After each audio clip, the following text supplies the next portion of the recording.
jump.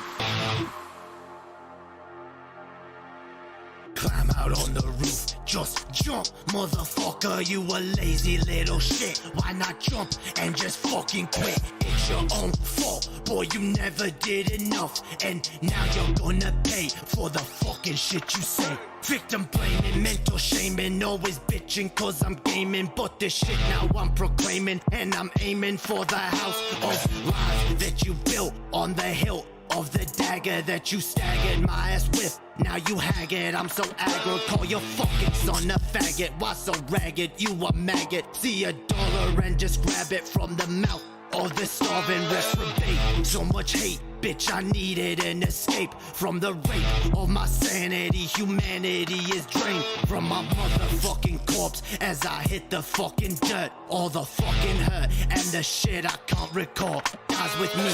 All the shame and the failure, I'm a terror. Fuck my mirror, time to fix this fucking error.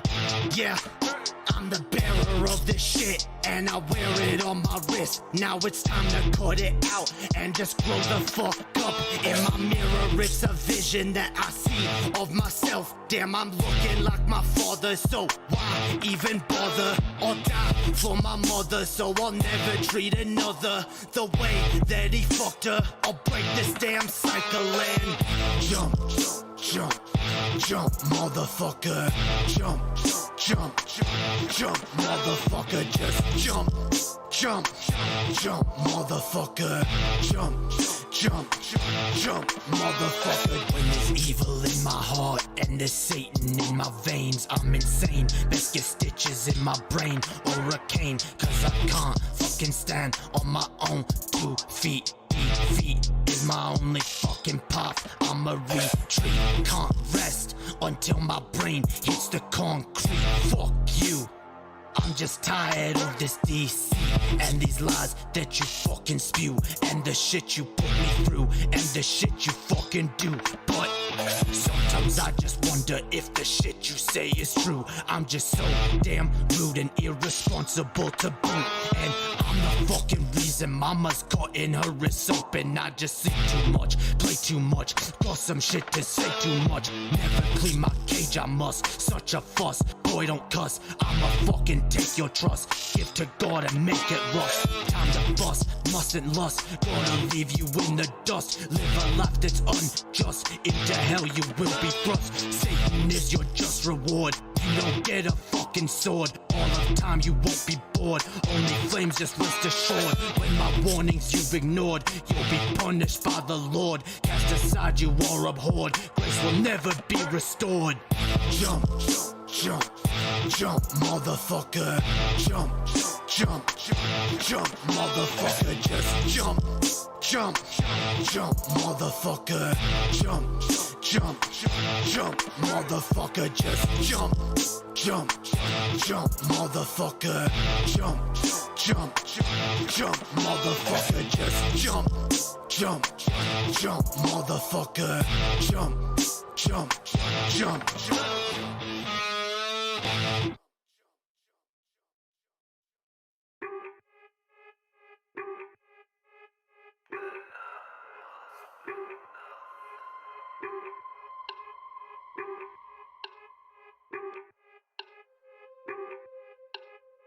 This shit got my fucking stomach in. Never eat a fucking again. Better pray for all my sin. I don't feel no pain again. Fucking quit, got my fucking stomach in. I don't need a fucking again. Suffer now for all my sin. Never feel no pain again. If I'm what I eat, then I must be nothing. If I'm what I eat, then I must be nothing. If I'm what I eat, then I must be nothing. If I'm what I eat, then I must be nothing. Waking up like I ain't broke. All I need's a fucking smoke. While I fucking walk, drink another fucking coke. Food just make me wanna choke. Got my stomach guy like smoke. No, that's not a fucking joke. Clear my plate, I'd rather croak. Extra shit like a bad plot. Mentally all I do is rot. Feels like I've been fucking shot. Fuck this life, I wanna accept my lot. Why so fat? Why so fat? You so ugly, got no tats. Why so fat? Why so fat? Now you fit just like a mat. If I'm what I eat, then I must be nothing. If I'm what I eat, then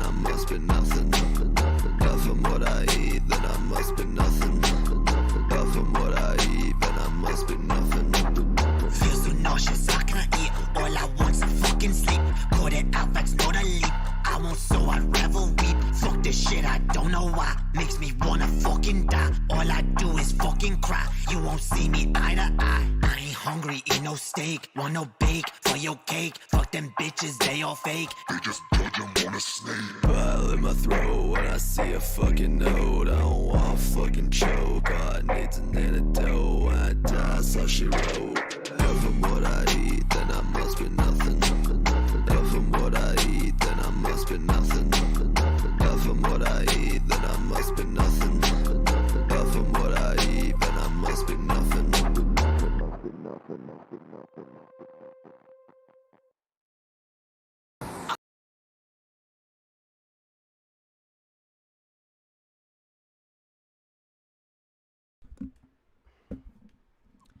Yo, what up, everybody? Hells yeah.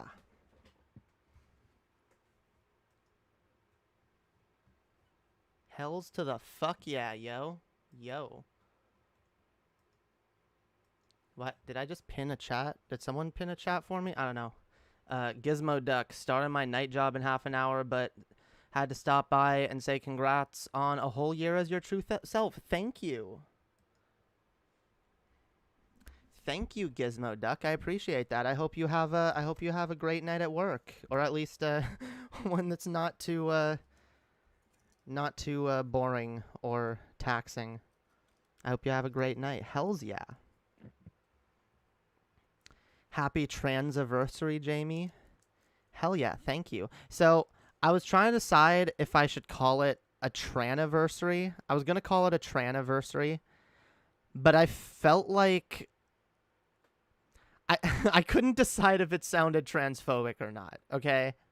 Because I know it shouldn't, but, like, it almost sounds like tranniversary, right? Yeah, and we don't want to... Yeah, it's problematic. It could be I don't know. Look. Transiversary... I think transiversary falls into that problem a little less, but it's not as... It doesn't roll off the tongue as easily. You know what? We're just gonna call it a transiversary. Why not? Transiversary, all right? We're gonna be progressive over here. Hell yeah.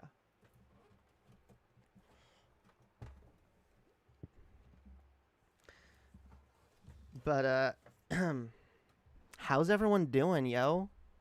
How's everyone in the fucking chat doing? Yo, we got Gizmo Duck, we got Harry Rodman, we got J. Troy Doe, we got Blair Valentine, we got Kaonian, Juniper Jupiter. Who else? Who else is here? Hyun, Andrew Walker, Sam Sherwood Drums. What up, everybody, yo? How's everyone doing? Hey Jay, I have some it's Jamie, but yeah, I have some issues with the accusations, the Ben accusation. Look, I'm not talking about that tonight. That's not the theme of tonight's stream. I might do something on that next week if people want to tune in then. Tonight I'm just chilling, yo. Tonight I'm just chilling, and for the person who brought up the TJ thing as well, I'm also not talking about that tonight. All right? Tonight is a chill night. Tonight is a fucking celebration, all right? I just don't feel like doing I don't feel like doing drama shit tonight, yo. Also, I'm glad I was able to stream around now, cuz I woke up super fucking late today. In fact, I haven't even made my fucking bed. It's all messy, yo. It's all fucking messy. You got fucking Pokemon lying around.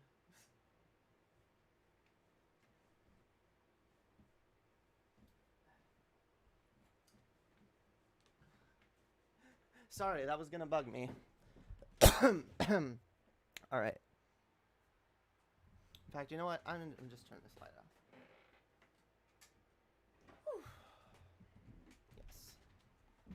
So yeah, we'll talk about some other shit on other streams, or if people want to hit me up in Discord or whatever.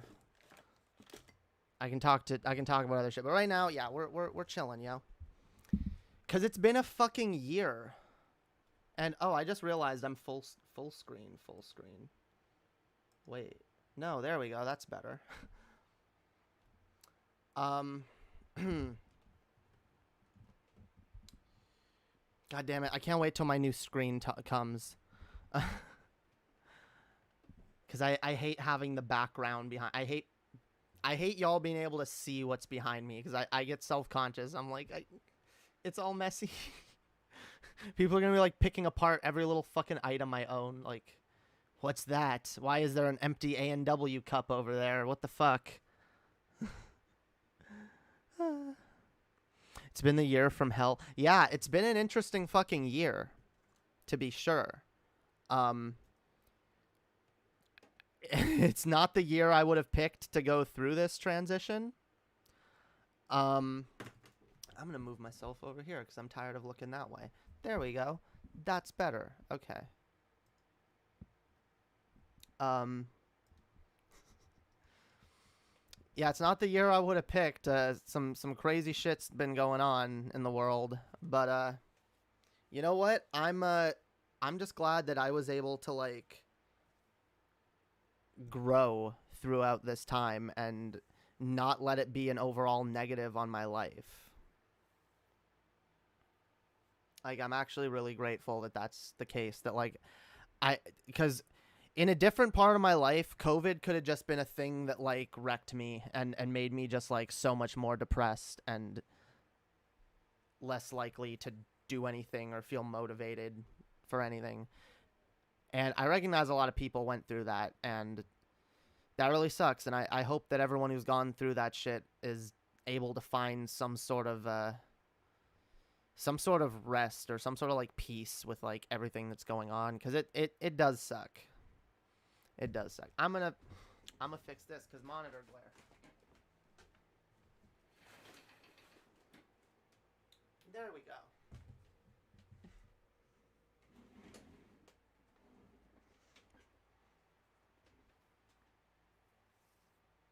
God damn it. My fucking hair is all like... Because I haven't brushed it today. I've been rushing around today because last night I went to bed at like fucking... I don't even know when. Like 8 a.m. Alright? I went to bed at 8 in the morning. That's how late I stayed up. And... honestly, because I'm trying to like fix my sleep schedule and shit, I think I'm just gonna, rather than trying to sleep earlier and earlier, because it's clear that does not work for me, I'm just gonna like, tonight, I'm gonna stay up till like probably noon tomorrow, and then go to bed, and then the next day, I'm gonna try staying up till like 4 or 5 p.m., and then I'm gonna go to bed then. And then, hopefully, I can get, like, closer to a normal sleep schedule where the next night I can go to bed at, like, 8 or 9. And then, from there, I want to make my bedtime, like, 1 or 2. So, because I want to stream for y'all, like, probably, like, 8 or 9 p.m. every evening. Or maybe not every evening, but, like, most evenings that I stream. I want them to be like 8 or 9 p.m. Eastern time. Underhaven is usually around like 11 or midnight. So that way, like the latest I'm streaming is on nights when I'm on Underhaven, and we're streaming till maybe like 1. Now I'm like, okay, I'm done. Now I got like an hour and a half to like go to bed. I mean, I'll probably end up going to bed at like 3 on those nights, but like... it's better than going to bed at like 5 or 6 every fucking night. At least. Makes me tired. Oh, fuck. What fell? Okay, it's fine. Something fell on my computer. I was like, what the fuck? But yeah, yo, so, like I said, it's been a fucking year. It's been a crazy year. And honestly, it's not something I ever would have predicted. I've gone through a lot of fucking changes over the last year, and I kind of want to talk about some of them, because even though like a year ago I became a different person from the person I was before, I feel like in the last year I've grown and I've evolved and I've changed more, and I'm not the person I was a year ago. For one thing, I'm a lot more comfortable with myself. Even though, again, I'm still not on hormones. For anyone who's wondering, it's something I've had to put off, especially when I was living in the States, because it was very expensive. Now that I'm back, I know I can get it like covered and shit, so that's kind of a stress off of me. But it's also kind of stressful because in Canada, they're trying to make it so that transgender care and treatment is not a specialized medical field, so that basically any doctor, any like general practitioner can prescribe you hormones, which sounds super fucking based, and it probably has a lot of positive outcomes. The only problem is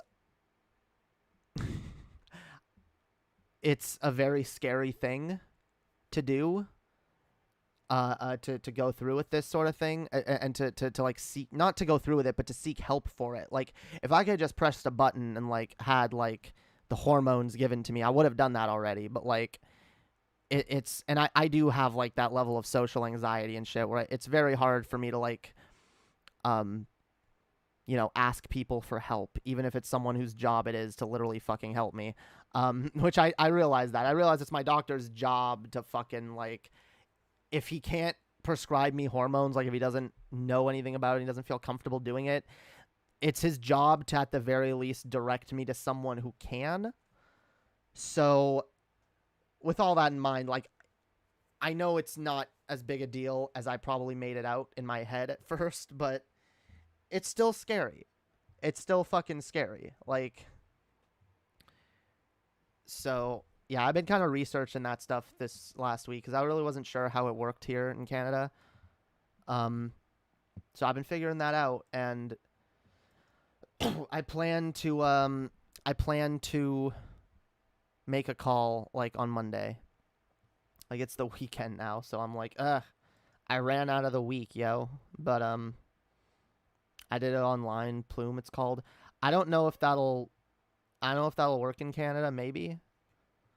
Some people sent me some of those like online sites, and it seemed they seemed to be like America only. But yeah, if anyone knows of an alternative in Canada, that'd be dope. But whatever. It's also like I haven't had the most amazing relationship with my doctor over the years. Like, he's not a bad doctor or anything. It's just he's not always someone I've vibed with, you know? Like, I don't feel like he gets me, sort of thing.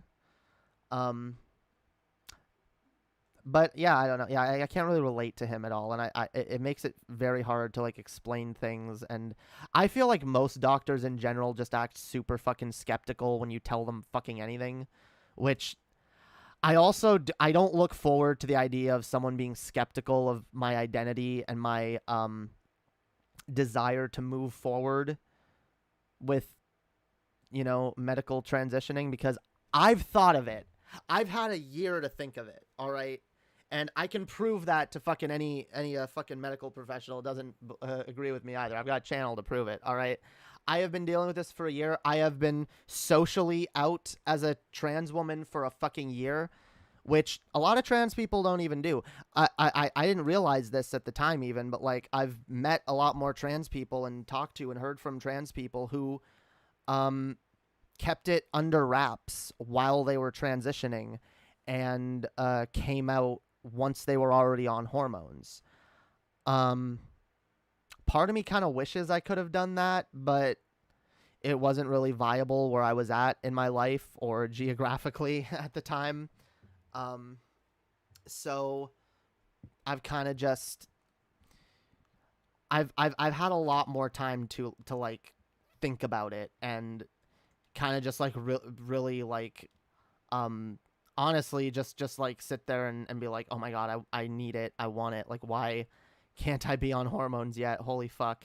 And I've been feeling like that for a year, and I don't see that changing or going away. So also, I want the booba. All right, I need the booba. Okay. That's something else that hasn't changed for me. Almost immediately after I came out and started dressing like this, I almost immediately like felt like an aversion to my flat chest, and just looking at my flat chest makes me dysphoric, and I don't like it, and that's why a lot of people see like I wear these like padded bras and shit. I don't like I don't lie about it to anybody. I'm not going around being like, yeah, these are my real titties, y'all. These are my real fucking titties. I'm not lying about that to nobody. But when it comes to like, even people on the street, like if someone on the street asks me, I'd be like, oh no, they're fake. But yeah. And if people don't fucking get that, like, the fact is, it's something that makes me uncomfortable about myself.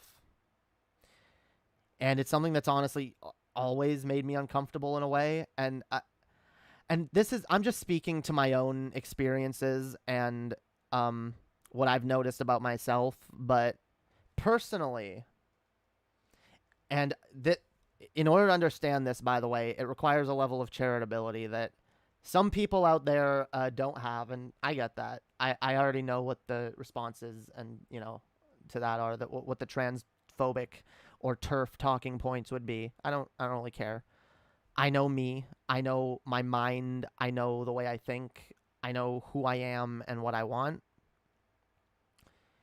And I mean, deep down, I have always been basically a femme attracted female. Now some people, again, the uncharitable people might say, no, you're not. You're femme attracted. You like women. So like you're just a man then, because women are, and well, that's obviously homophobic to be like, oh, well, yeah, it's homophobic and transphobic. But there are people that have that ridiculous fucking way of seeing it. But no, the fact is, identity and sexual preference can be in relation to each other. They can be tied to each other in a way, but they're not the same thing. Me personally, like, I've always known that, like, I was attracted to girls and girliness and femininity, but and people that are in my Discord probably know this about me. I kind of like have a boob fetish, and I always have. But it's not just been, oh, I really like boobs, and I love them so much that I want my own sort of thing. It's because, and I know this because some of the times, like, if I see like a really nice pair of tits that like turn me on, but I'm also like, sometimes it makes me feel uncomfortable. And it's a feeling that I always had even before I came out, where like I would be, see, I can describe it now as body dysphoria. At the time, I didn't know what the fuck it was. I thought it was just me wanting the booba so bad that I was like, I want the booba to be a part of me. I want it to be on me. I want to be the booba, right? But it wasn't even in a sexual way. And it was in a way that, like, even like if I'm like looking at booba, right, and I'm like I'm all horny or whatever, it would like, I would literally be turned off as I'm having these other like complicated feelings, because it's not a sexual feeling. Like, I don't sit there and be like, I can't wait till I have boobies so I can like jerk off to myself, you know? I don't need porn anymore. I just need a mirror. No, it's and see, I want to be clear, yo. Yeah, be the booba. Be the booba merch. Yeah, we need merch, yo. Be the booba. It's funny people started calling them booba. Yeah, blame Vosh for that. The booba.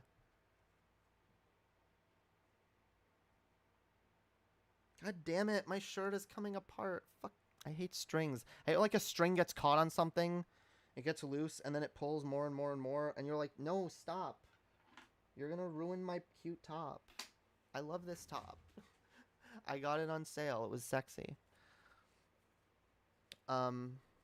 Titty merch. Yeah, dude, titty merch. Booba. But yeah, no. And the reason I think it's important to talk about these things. No, hate when shirt strings go like that. Just burn the whole thing. It'll never stop unwinding. I'm not burning this top. I love it. But no, I think it's important to talk about these things because not enough people talk about a lot of these like deep personal feelings when it comes to like their identity. And my goal has always been to like, you know, share my perspective in a way that might help others. It might not. It might just be me talking about myself, but is this like not? God damn it. See, like if it's not like everything drives me crazy. Okay. I have a really bad combination of like OCD and ADHD that's like not treated. So it's a little annoying. Anyway. God fucking damn it. Anyway. See, as I was saying, like I don't know, like I have gotten more comfortable with myself though, even like in moments where I feel uncomfortable and I feel like dysphoria, like I'm able to pull myself out of it way easier, which is good. Especially like when I just remind myself like it's going to get better. Like it's going to get better. It's not like I'm going to end up looking more masculine. I'm going to end up looking less masculine and more feminine. And even if it's not perfect, it's like it's only going to get better. And so if I'm like I don't like how I look now, like I can be like chill, it's fine. It's fine, yo. Might be uncomfortable right now, but like it's going to be fine. Do you have a favorite Pixar movie? My favorite Pixar movies will always be Toy Story 1 and 2. Those movies were my childhood. I'm not a fan of 3, and I haven't seen 4. I don't hate 3, just to be clear with people. It's not my favorite, and it doesn't do for me what the first 2 do, and it actually makes me more sad than anything else. Whereas the first 2, they have their sad moments, but like they're mostly like fun, and you know they remind me of what it was like being a kid. But the third movie only makes me feel like it only reminds me of the fucking pain and sorrows of growing up, you know? It's not something I feel like being reminded in when it comes to like a fun movie. But I guess Pixar movies have always been kind of sad and kind of a melancholy. I guess I didn't notice it when I was a kid.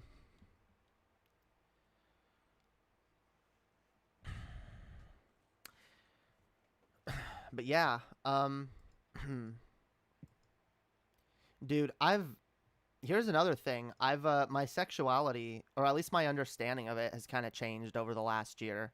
Because at first, I used to view it as like, okay, my sexuality, to be clear, overall hasn't changed. But that doesn't mean it's different from the sexuality that I thought I originally had. I thought I was a straight male. at first. Then I started having some weird, complicated gay feelings, okay? I can only call them gay feelings. There weren't even feelings toward other men. I felt gay, okay? This is what I think I've started to understand about myself. I have always felt gay.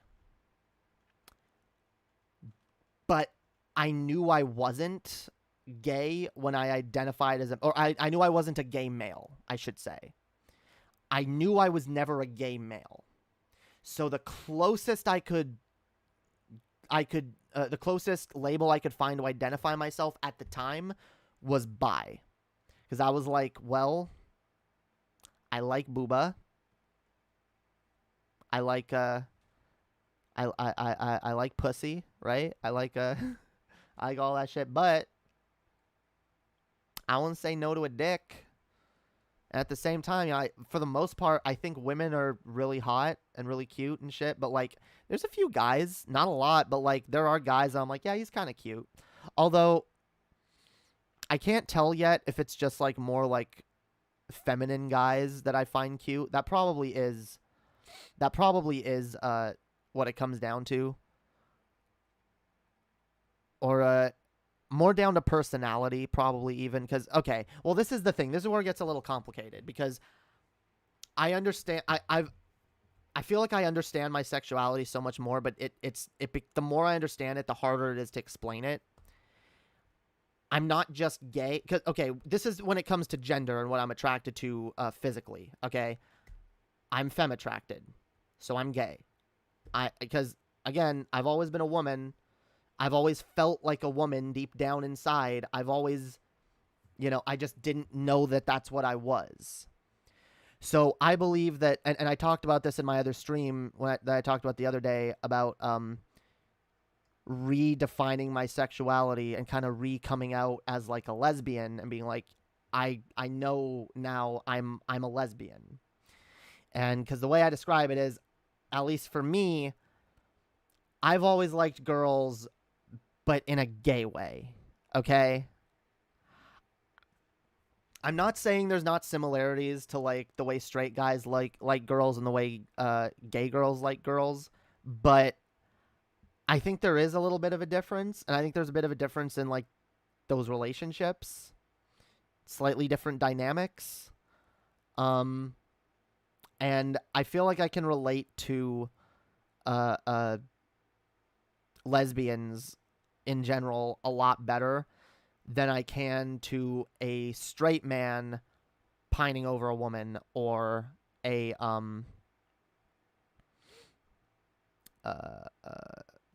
yeah, I guess just that. Yeah, better than I can over straight. Yeah, okay. And so because of that, I pretty firmly put myself in the lesbian category, because, right, I'm a femme attracted femme,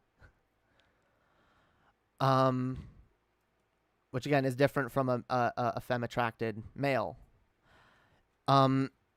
But then there's the complications when it comes to like my exceptions, the exceptions to my rule, right? Because for the most part, I like femme, I like femininity. I like girly girls. I like pretty things, okay? I like pretty things. That's what I like. But I think there's some pretty guys. I think there's some men that are pretty. Like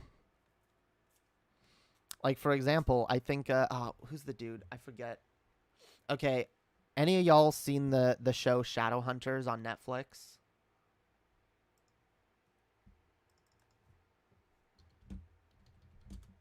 Or the Mortal Instruments movie, because there are two different actors that play this character, but they play him kind of similarly, and have similar outfits and shit.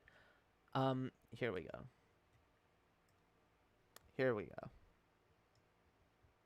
Oh, where did it go? Okay, y'all see this guy? He's a character. His name is Magnus Bane. All right.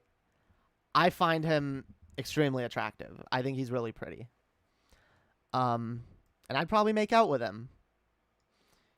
I don't know that I would fall in love with him, but I'd definitely make out with him. At least just for fun. He is cute. He is really fucking cute. He's actually my favorite character in an entire series, which is called Shadowhunters, which I actually recommend people look into. If you're not adverse to storylines featuring light implied incest that turns out to not actually be incest in the end, but is thought to be for a couple of the books. So if you read the Mortal Instruments series, which is the series it starts with, it's still a really good series, and it's a really good universe, and it has really good characters. I like it. It's there's warlocks and fairies and vampires and werewolves and Nephilim, which are like half angel warriors that like kill demons. And I really like it, okay? But this is the kind of guy that I'd be like, okay, yeah, you're really pretty, you're attractive. I also kind of like Matt Smith. I think he's kind of cute. I think Idris Elba is also a really really attractive man. It's done tastefully, at least. Cassandra Clare is such a wonderful. Hells yeah, we got another Cassandra Clare fucking fan in the chat. Hells yeah. Dude, I never meet anybody else who's read her work. I love her work, especially some of her newer shit. I love the character Anna Lightwood, who is basically a trans man living in Victorian London, but she doesn't call herself a trans man. Like she I guess she's a what is it, like a mask woman, because she dresses like yeah, she still goes by she her, but she dresses like a man, and she's a lesbian, and oh my god, she is such an amazing fucking character. I love her so fucking much. Yeah, she's a character in Cassandra Clare's newest trilogy, The Last Hours. Really good shit. It's a very sprawling timeline. It involves like reading books in a certain order in order to understand everything, but it's worth it, in my opinion, because it's a really great universe. Anyway, I could talk about that shit forever. I don't, because I know most people in my audience are not interested in the book series that I am obsessed with. But I can always hope to convert more people. At least check out the show on Netflix if you haven't, because it's a good show. It's way off from the books. Like they completely diverge from the books. But the characters are more or less the same, and it follows a lot of the same themes and storylines, and it's also really good. I view it as like being an alternate reality, like an alternate universe, because the book series actually does have multiple universes contained within it. So I choose to believe that the show is a different reality that takes place within the same canon. That's just me. I can't do that with shit like Harry Potter, because J.K. Rowling never wrote that into the lore, that like there's multiverses in Harry Potter. So I can't be like, okay, well, the book and the movies being different, at least, you know, but at least I can justify it here. It's a good show. Yeah, it really is. I recommend it. But yeah, he's a dude I'm attracted to. Magnus Bane. Yeah, she writes some really good queer characters. She really does. Like Magnus Bane is a queer character that appears right near the beginning of the series, and he appears throughout the entire series because he's an immortal. He's a warlock, so he lives forever. Even in books that take place in like Victorian London, he's still there because he's immortal. And, I love him. I love it. I love it. Read them. Do it. Watch the show. Do it. Check out Shadowhunters. I binged those big ass books in days, lol. Infernal Devices was my favorite. I love Infernal Devices too, so fucking much, dude. Will Herondale is like my favorite male protagonist in a book ever, and he's the kind of person I could almost see myself falling in love with too, because he's fucking like, he's really like he's just a good character. I love it. He's way better than Jace, all right? Jace is a little too whiny. But Will actually has, like, a reason to be so fucked up and so much of an asshole. Like, it makes sense. I love it.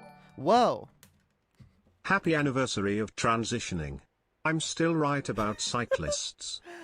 Thank you, TJ, for the $50. Damn. Yeah, let's put that. There we go. Hells yeah. Dude, I really fucking appreciate that. Thank you so much, TJ. Hells yeah. That really fucking helps, too. You're not right about cyclists, though, okay? I don't feel like talking about that in this stream because I just kind of want to chill tonight. But, yeah, no, TJ is painfully wrong. Painfully fucking wrong about bicycles, all right? I still love him, though. He's a good dude. Hell yeah, yo. The amazing atheist with the incredibly kind $50. See, I did a Vosh. I did a Vosh. Toss a coin to your streamer. Oh, viewers plenty. Hells yeah. Yeah, that is sweet of TJ. See, TJ's a sweetheart, all right? TJ tries to, like, pretend he's, like, some fucking asshole, you know, that he's, like, some big, mean fucking meanie or whatever. But, like, TJ's a sweetheart. TJ was funny but wrong. Yeah. Well, I think that's why that argument pulled me over in the first place when he originally made that video, because it was so funny that I didn't really question it. I was just like, like, yeah, that is kind of true. Yeah, fuck bicycles. Yeah, they're annoying. But then, yeah, if you think about it for a little bit. Anyway, I don't want to argue that here. We're having a fun night. Yeah, 40 minutes of TJ's stream last night turned into, like, him arguing with the chat about that, so that's not the energy we got going tonight, yo. It's not the energy. Yeah, what was I saying? I guess I was on a tangent about a book. Okay. My point is, my sexuality is, like, confusing. Because, honestly, for a while, like, I was convinced that, like, I was attracted to TJ. And, I mean, again, if I'm attracted to anything about TJ, it's his mind. Because, and I've started to realize this about myself, and this is what has kind of confused me and made me think I was bi for a long time, is that see, physically, I'm attracted to femininity above all, but, or not above all, but, like, fundamentally, right? That's my go-to physically is fem. But, I have exceptions, and, you know, even, like, some of the people I've dated have been, like, not people that I found unattractive, but maybe people that had certain traits that I didn't prefer, but I didn't care about those the minute I was attracted to someone intellectually. The minute I, like, find someone to be, like, like,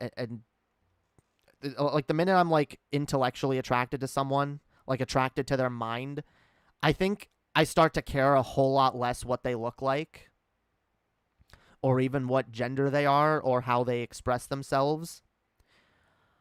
Now, does that mean I could be truly happy in a relationship with someone that I'm just attracted to their mind and not really physically? No. Like, I don't think I could have, like, a fulfilling relationship with someone like TJ, for example.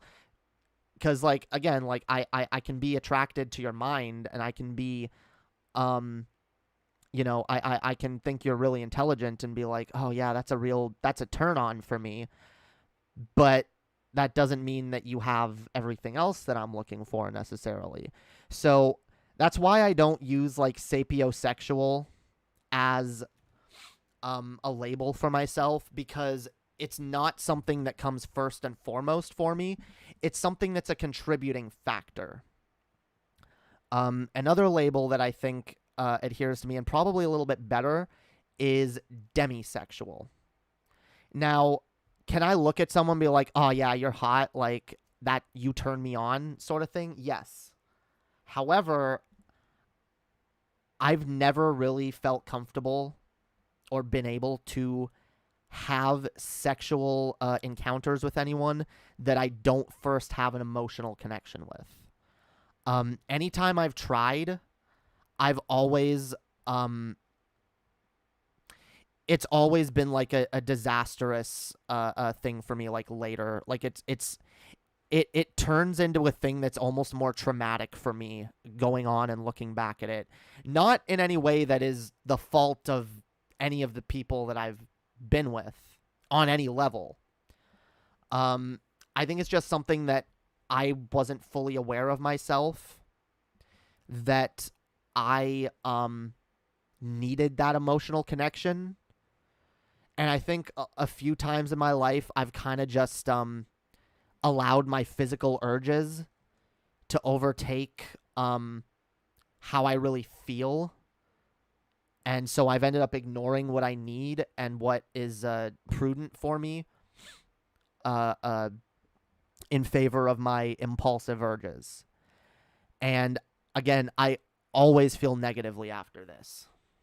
Anytime I've hooked up with anybody or had sex with anybody that I wasn't like in a committed relationship with, or at least had like an emotional connection and you know, felt anything for that person, I've always felt like I've made like an egregious mistake. And I've like, and I don't know, it might be partly from how I was raised. Sorry. It might be partly from how I was raised, because I was raised to view your sexuality as, see, I was raised fundamentalist Christian, so I was raised to think like your virginity is like a beautiful gift that should only be given to the person you're going to spend the rest of your life with. And if you waste that on someone else, you've made a mistake. And I won't say that, you know, and yeah, my parents preached like saving yourself as being extremely important, and talked about like, you know, the more people you have sex with, the less of a good connection you can have with someone overall when you find your partner, which I disagree with that. I think that's completely bullshit. But I think because I viewed it as like completely bullshit, I neglected the parts of it that do kind of resonate with me.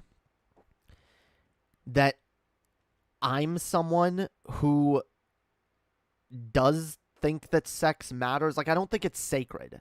Don't get me wrong there. It's not sacred, and it's more of a personal thing. For me, personally, sex is an emotional thing. And I'm not someone who can separate sex from emotion. I know some people can, and some people do, and good for them. Go get your sexual liberation, girl. All right? Like, I'm not fucking like looking down on that in any fucking way at all. What I'm saying is, it's not for me. I can't do hookups. I am not emotionally equipped for it.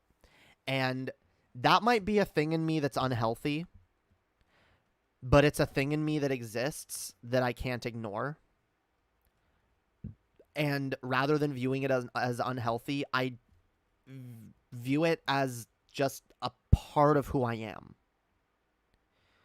It's a part of who I am. I prefer, I am not comfortable, all right? I'll never be fully comfortable having sex with someone that I don't have an emotional connection with. Like I'm saying, I don't even think I need to be like fully in love with the person, like ready to marry them or whatever. But I have to at least like really like you and have like a connection, as you know. There has to be something there. There has to be some kind of emotional connection. I have to be able to like relate to that person. And yeah, there I don't know if it needs to be something that's like more than friendship and like less than full-on commitment, but that is why definitely like I prefer to like not fuck people that I'm not dating. or at least really good friends with. Like, I've fooled around with people that I was just really good friends with before, and that's been fine. But those kind of relationships are harder to come by, I think.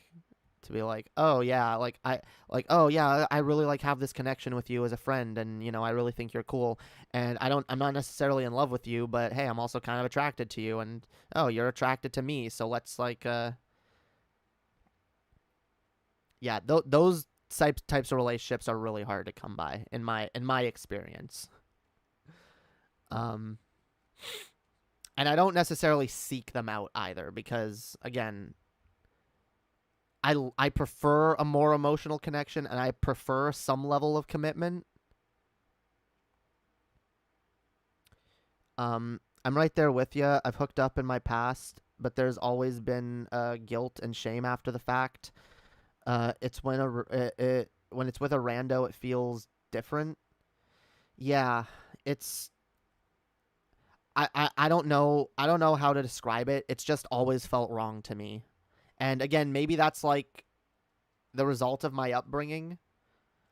But honestly, it's not something that I feel like I need to. It's not something I really want to work on in myself. Like, I've never felt a desire to just have like unattached sex. Like, I've felt an impulse. There's a difference. I felt an impulse in me to be like, oh, I just want to go fuck someone right now, you know? Or I just want to go fool around with someone or whatever, you know? I've gotten, like, in the moment, you know, whatever. You're horny, you want something right then now. But whenever I stop and take a beat and think about it and truly think about it and what I actually want, that's not what I want. So you know, it's not something I feel a need to indulge or, like, work on in myself. Though I do strive to, like, be more open sexually, because I do believe my sexual repression growing up has hindered my relationships with partners in a lot of ways. There's certain things that throughout various relationships I just was not comfortable with.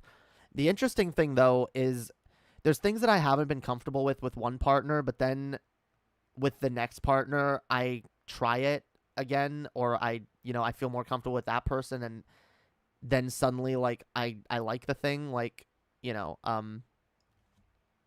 not to get too crass, but I guess an example would be like butt stuff.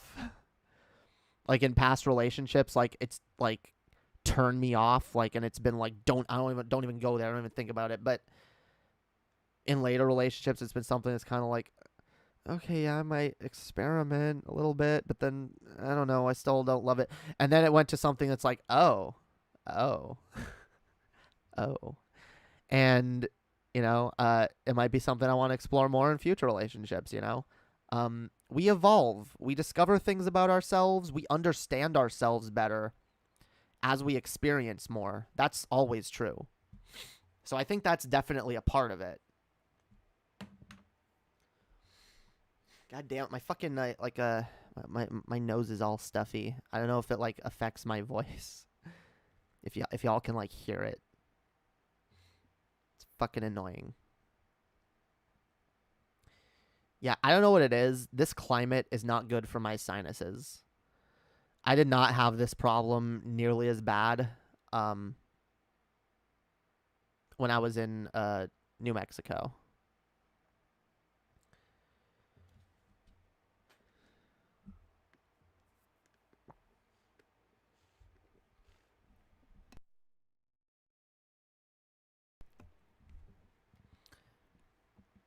Sounds normal to me.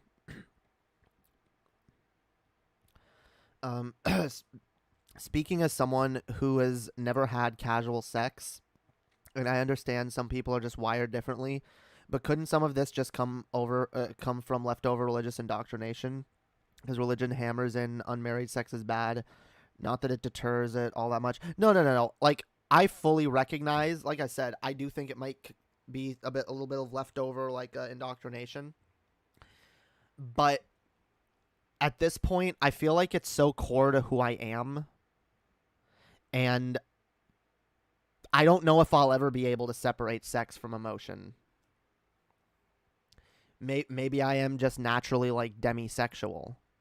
So maybe that's why my parents' indoctrination worked so much on me, because maybe that's just who I was going to be anyway. I don't know. Maybe that's why that's who I am. I don't know. But it's not something I feel uncomfortable with myself about. Like, I don't feel like I'm missing out by like fucking random people. Like, I've never saw that as a particularly fulfilling pastime myself. And anytime I have engaged in it, I've always, it's never like felt good. It's always just like, it's always been more of a negative in my life than a positive. So it's not worth it to try to like, but anyway, that's kind of like, I kind of wanted to talk about this a little more on my lesbian stream the other day, but I kind of like got sidetracked and distracted with stuff. But that's sort of me like unpacking my sexuality as I understand it currently. Could it change? Could it evolve? I don't know. Maybe I'll be a fuck girl in a year. Who knows? Maybe I'll be a poly pansexual unicorn. I don't know. God, I highly doubt it. Yeah, being poly has never really appealed to me. I like having one person that I feel that feels like the most important person in your life and you share your life with.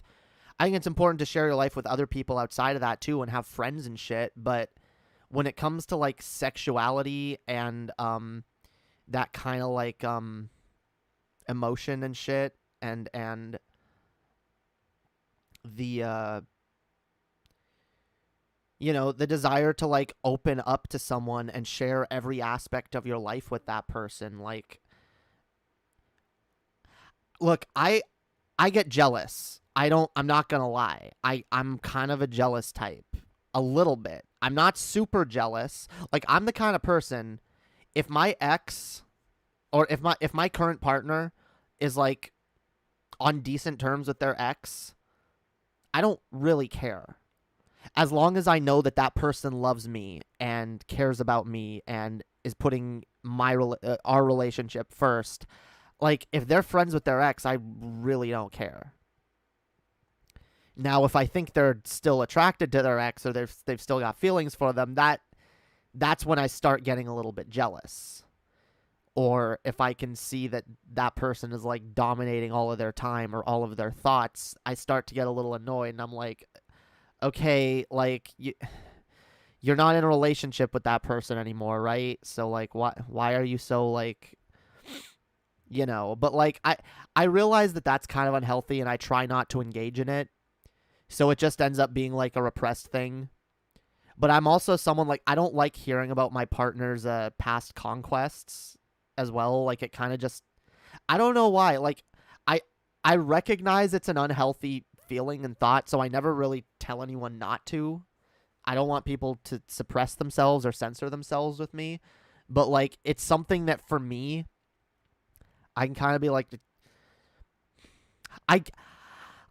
I recognize that like part of it is like this possessiveness of like, but this person is mine though. Fuck you. I'm the one who gets to fuck this person, right? And I get it, like, not everyone is down for those kinds of relationships, and some people want to be more open, and I think that can be a good thing too, honestly. In fact, maybe those people are healthier on some level, but it's also not a thing that I've really cared to change about myself, because I don't need more than one partner. I've never wanted more than one partner. I've never really felt that desire, because again, I am more demisexual, in that once I have a partner that I feel close to, that's who I want to be with. It's also why I've never really felt a desire to cheat in a relationship. If I feel like committed to someone and I like love a person, that's the only person I want to fuck. I don't want to fuck anyone else. I don't sit there and wonder what if I could fuck this person or that person. Like, I mean, again, like on a visceral level, like, you know, everyone has their horny time, right? Everyone has their, you know, their horny alone time, you know? We all do that, but aside from that, I don't really sit and be like, oh, I want to fuck this other person, or oh, if only I could be with this. Like, I'm usually pretty content with the person that I'm with, no matter what. And I'm never really looking to like, I know some people are I used to be like this when I was a teenager, but only because I feel of social pressure. It wasn't really like a desire within myself. It was more of like wanting to find a partner that was like viewed as more attractive because I wanted to impress the people around me, because my father especially had instilled some really toxic fucking masculine values into my head. But that never felt right to me, is my point. And I've always felt like if I'm with someone and I have a legitimate connection with that person, I'm like, yeah, that's it.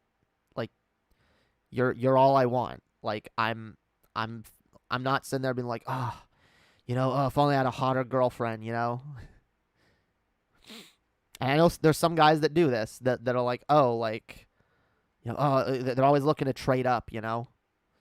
But the problem is they end up trading up in beauty, maybe, or in like subjective physical attraction, but they end up trading down in personality, because I view personality and genuine human connection as what's most important.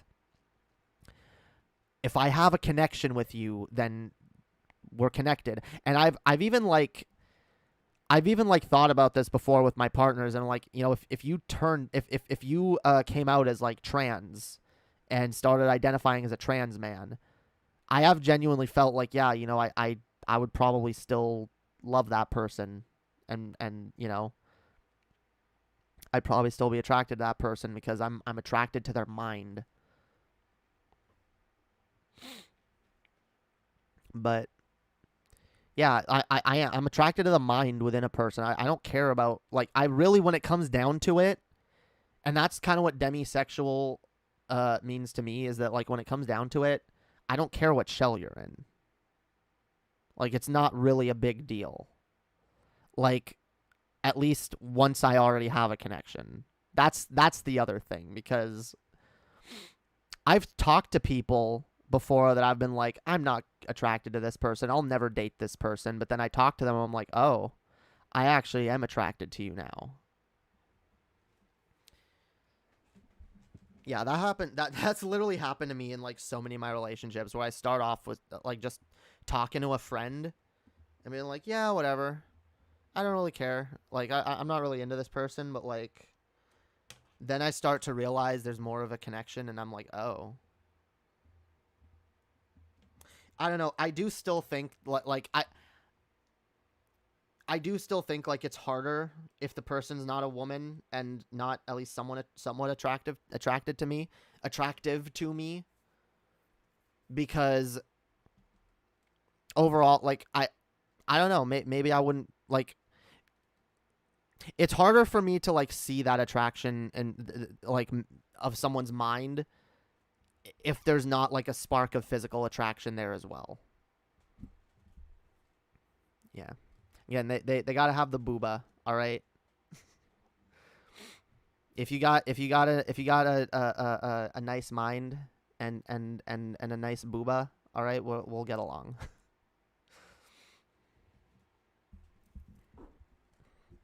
Goddamn Vosh. Dude, again, at least it's not mommy milkers. That one still feels kind of weird when Vosh says that, or when people say that. Like, oh yeah, the mommy milkers. It's like, no, go, okay. Okay, whatever. Sounds kind of Freudian, okay? That's all I'm gonna say. Some guys that are slightly femme just got me like... some guys that are just slightly femme just go, yeah. See, there are guys that are kind of femme, or kind of have like,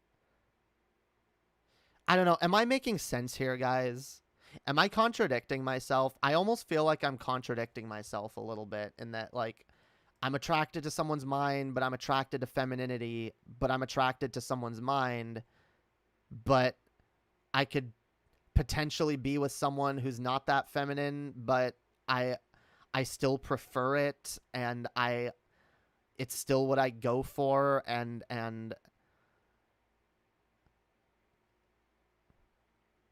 does that mean it wasn't true when I said that, like, I needed, like, femininity in a partner to be fully fulfilled? I don't know. Attraction is complex. That's the thing. That's really what it fucking comes down to. It's fucking complex. And understanding yourself fully is really fucking hard to do. And that's why I don't, like, really, like, cling tight to, like, any label other than lesbian. In fact, like I said on my other stream, like, I almost... Whoa, thank you. Long live cycling. Thank you, Andrew Walking. Hell yeah, thank you for that. Really appreciate it, yo. You make sense to me, Jamie? Well, okay, that's good. At least I make sense to someone. At least I fucking make sense to someone. But yeah, attraction is complex, and that's why, like, I don't really, like, hold tight to a label other than lesbian. I think that's just what best describes me. I'm gay. I like girls. I'm really into girls, but I'm also into people's minds. But that's the thing too. And I do, like, I select for people that are, like, more intelligent. Like, if I can't have a conversation with someone, then it probably, like, isn't gonna go anywhere. Like, I need to be able to have, like, a conversation with you on some kind of deep level.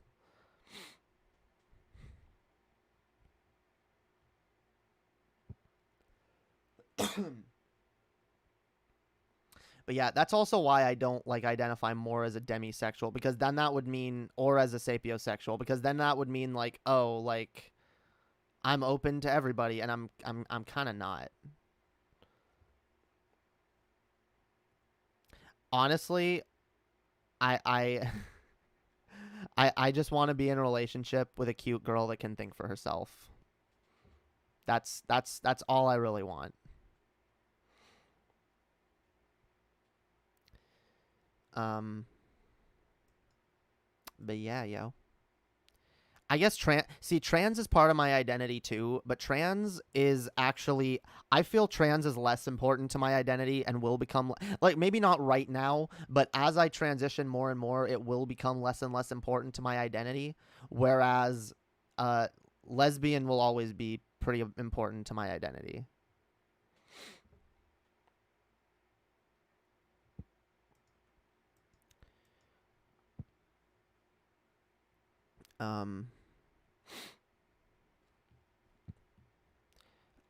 But hells yeah.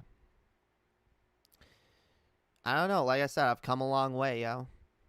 I don't do the same makeup routine I used to a year ago. I used to see, the only reason I don't do eyeliner, by the way, or eyeshadow rather, is because it takes too fucking long. It takes too fucking long, yo. I'm too much of a perfectionist with that shit. It drives my OCD crazy when both eyes are not, like, perfect. And I sit there and sit there and sit there.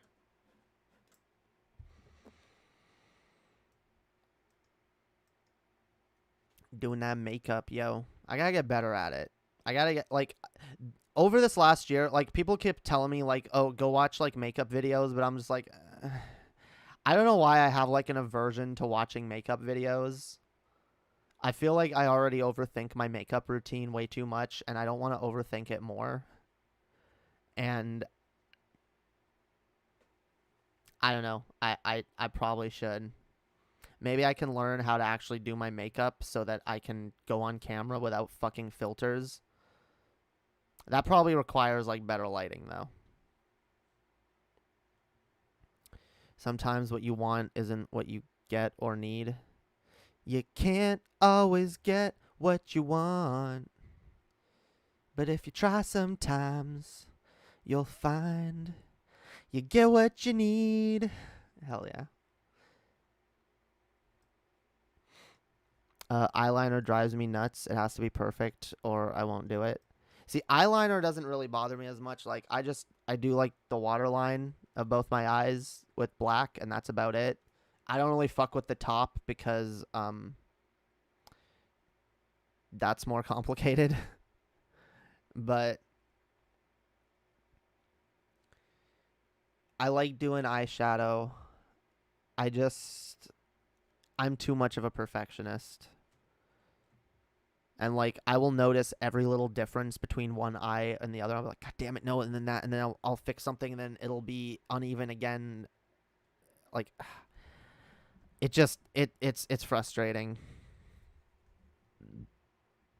Yeah, maybe once I'm a mega big YouTube star, you know, I can just pay someone to be like my stylist or whatever, and like, or be like my makeup artist. I can just roll out of bed and like there's like my makeup artist is sitting right there on like or on this chair, like just waiting for me to get up out of bed. I just like sit up and they already start, you know, with the fucking, oh, okay, yeah, well, let's get your fucking all right, you got your makeup there, you got okay, let's get your eyes, get both your eyes, okay, all right, you're looking good. And I can just sit there like Grago, like I'm tired, fuck, I'll go back to bed, and all the while I'm being made prettier right there. Yeah. Yeah, I just imagine there's like there's like some rich bitch in Hollywood that has exactly that just like she rolls out of bed and someone's like doing her makeup, and then someone else is like doing her hair, and then someone else drives her to Starbucks and then goes inside for her and gets a latte. But yeah, she likes to drive there though, so people can see her in her limo and see how cool she is. I just do the bottom most of the time. Yeah, me too. I would have the worst makeup tutorial channel. See, I've thought of doing it like as a joke, but I'm scared of like a bunch of like actual makeup channels like come and be like, okay, so this is why this is totally fucking bullshit. Oh my God, look at this fucking idiot. Look at this bitch. Look at her trying to like do makeup. Oh my God, she sucks so much. I don't know why I care, but like I feel like I will get that reaction from someone, and it'll just be like, God damn it. I don't know. I guess I should just do it anyway, right? Because I shouldn't give a shit what other people think. Yeah. True. I mean, that's something I honestly constantly have to remind myself. And look, I know a lot of people that watch me deal with anxiety, so this is an important thing to remember. You constantly have to remind yourself that it doesn't matter. You especially because by the way, that's exactly what you have to do with yourself in order to come out as trans.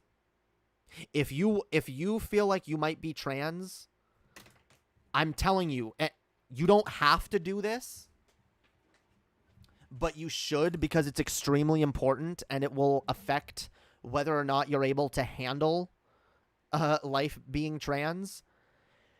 You need to get yourself in a state where you do not give a shit what other people think about you, at least on some level. You'll never not give a shit what anyone thinks about you, but you have to at least get in a mindset, because you have to realize if you are trans, there is a segment of society that will automatically fucking hate you. There is a segment of society that will automatically want you fucking dead. They exist. And a year ago, I was actually telling someone this the other day. I got the worst of all the transphobia that I've ever seen online during my coming out stream and the days following it.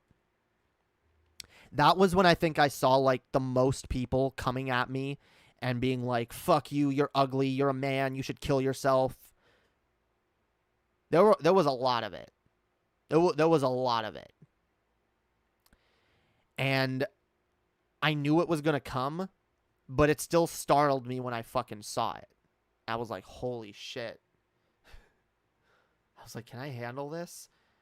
The nice thing was, and this is really only because of like the platform that I have and the fact that people know who I am, the love outweighed the hate.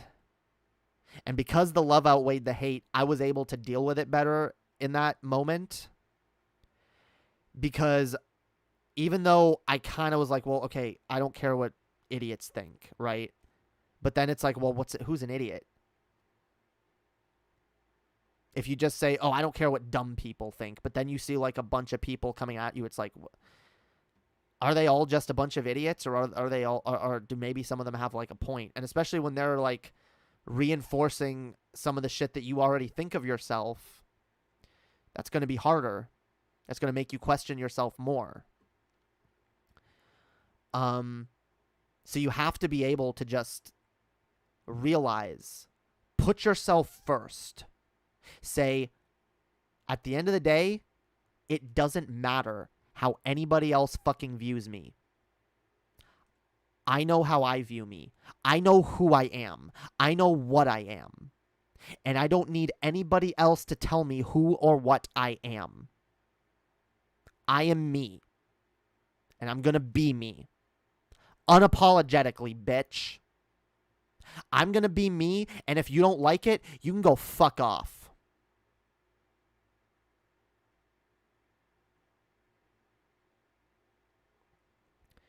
That's the mentality that you need to have if you want to be true to yourself. You got to be able to put other people's opinions of who you are and what you are aside and say, that doesn't matter. They're not in my head. They're not up here. They don't know what's going on in my head. They don't know what I'm thinking, what I'm going through. They don't know what I've experienced in life. So why am I going to let them define me? Why am I going to let them tell me who I am? Other people's perception of you does not affect who you are. It just doesn't. There are people who view me as a man. A delusional man that, probably has like a fetish for fucking himself and wants to look like a girl so that he can live his fantasy or whatever. Like, okay, you think that, like, what does that do for me? How does that affect me? Some dipshit thinks that some dipshit doesn't understand me and makes uncharitable assumptions. Okay, I know they're wrong. And especially if they're not even in a position to be convincing a ton of other people.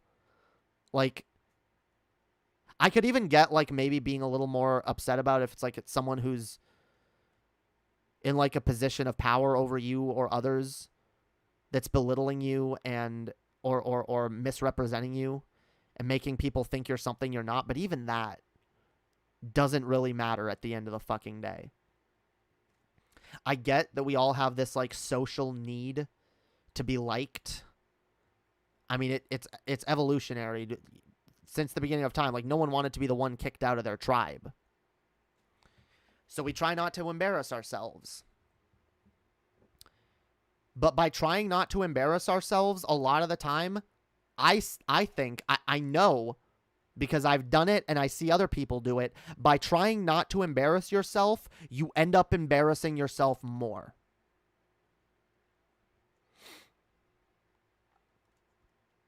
That's why when I go outside, I've done my makeup, I got my outfit on, I'm good. I'm like, you know what? Time to walk down the street. I don't care. People might be looking. I don't give a fuck. I'm walking. I'm doing me. I'm not like, look. Oh, okay. Oh, I might. Okay. Is my is my makeup good? What? Fuck. No, it's not. God damn it. I've got like a splotch there. Like, oh fuck. Oh, I gotta redo my lipstick. Oh fuck. Who's looking at me? Oh, that person's looking at me. Okay, I better. Okay. I look good, right? if I'm spending all my time trying like desperately to worry about what other people think and make sure that they don't think get the wrong idea about me, or that they don't that I don't embarrass myself, I'm going to end up looking and acting more embarrassing.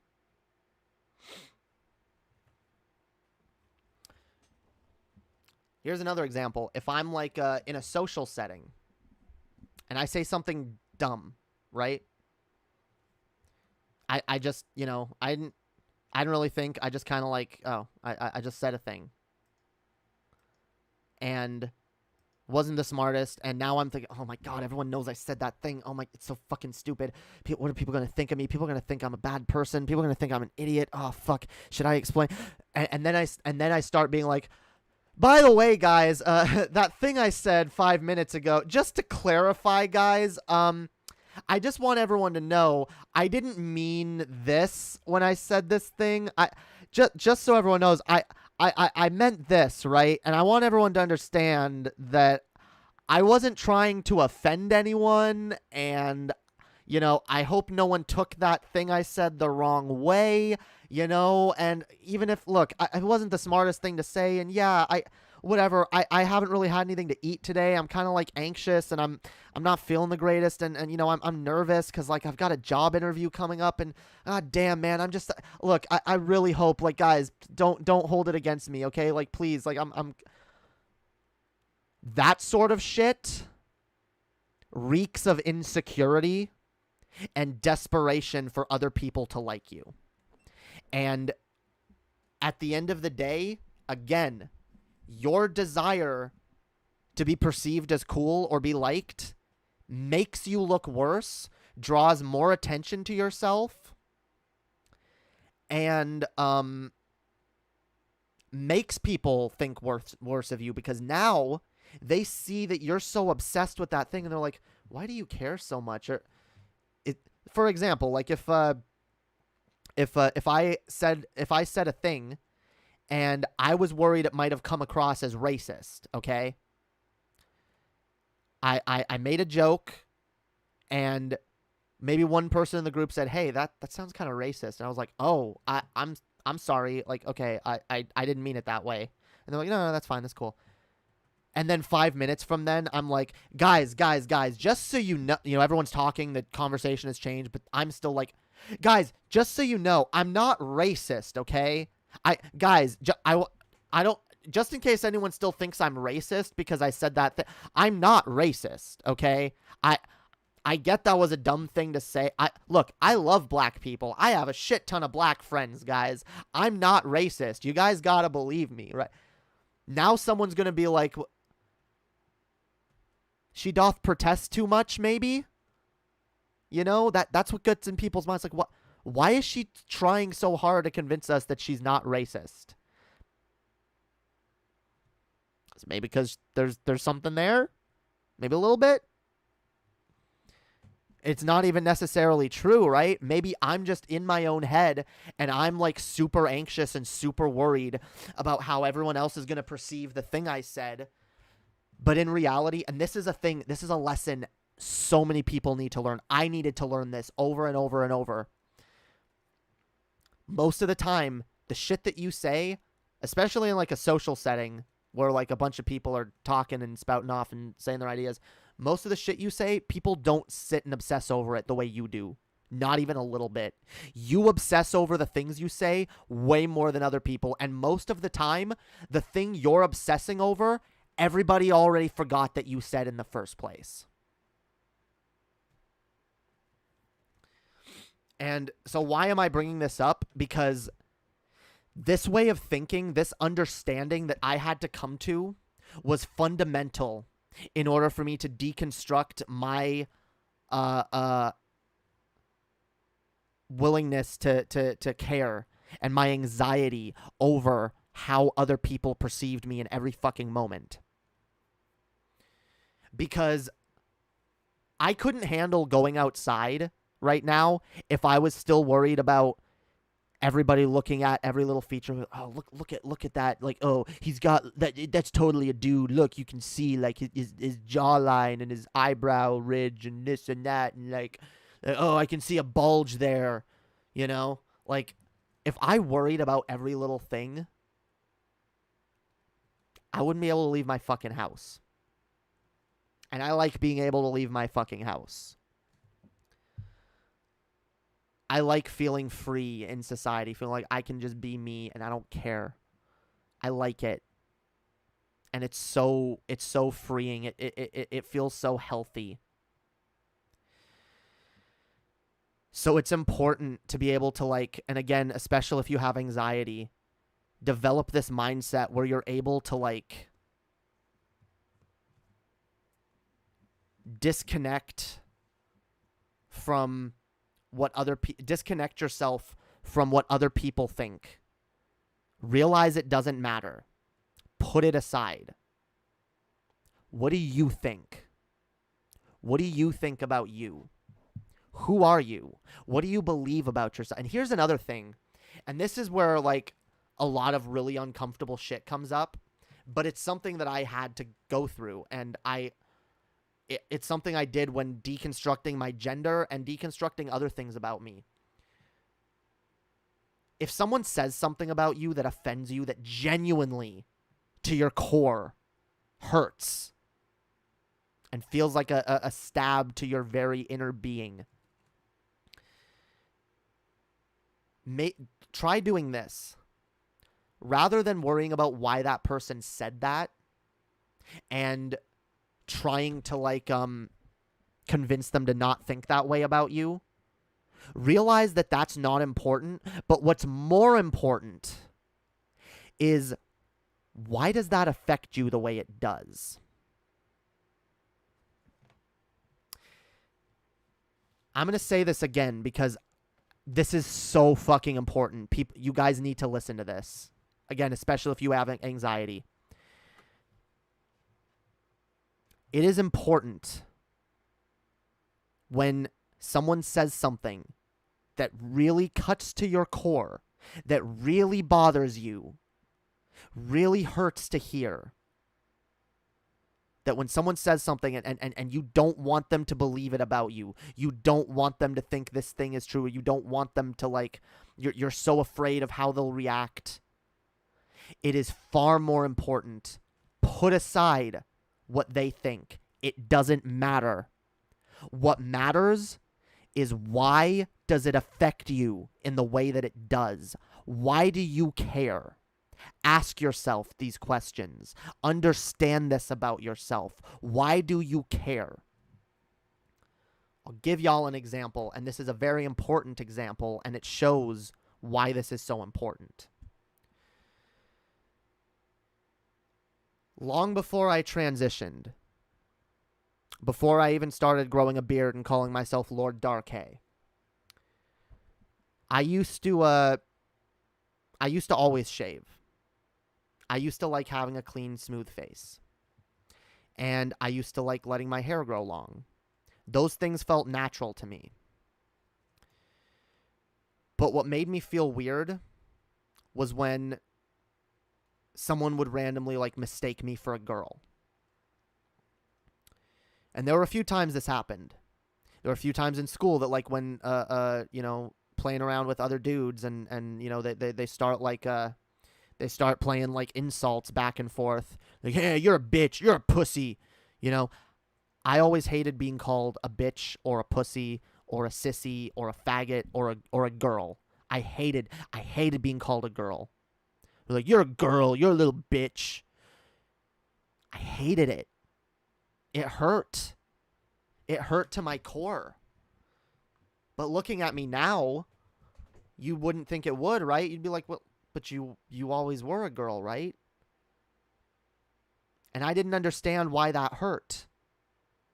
But now I understand that's why it hurt. Because there was something deep down within myself that I wasn't addressing. There was something within myself that I wasn't being honest with myself about. And having someone else call it out in me, even if they didn't believe it. It hurt. It felt like they were accidentally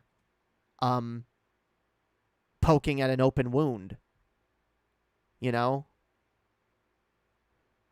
Like you know, like your friend, like, you know, tries to poke your shoulder because they trying to get your attention, right? But like you got a strap over your shoulder or a sleeve, and they poke that part and they don't see that right under it is fuck.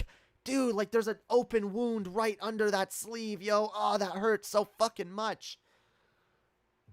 But they're just like, what? Well, yeah, I was trying to get your attention, you know? Like, that's kind of what it was. People would be fucking around, joking around. They didn't mean any ill intent. But for me, it was an open wound. It was something that I didn't deal with deep within myself. You don't talk to each other in the chat, okay? Pay attention to what I'm saying. Especially you, yo. Pay attention.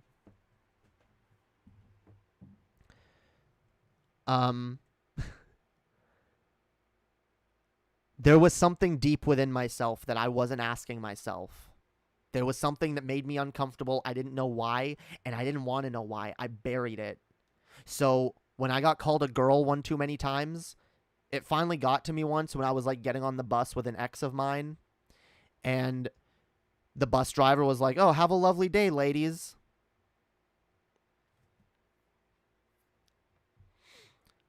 And I was like, I am not a girl.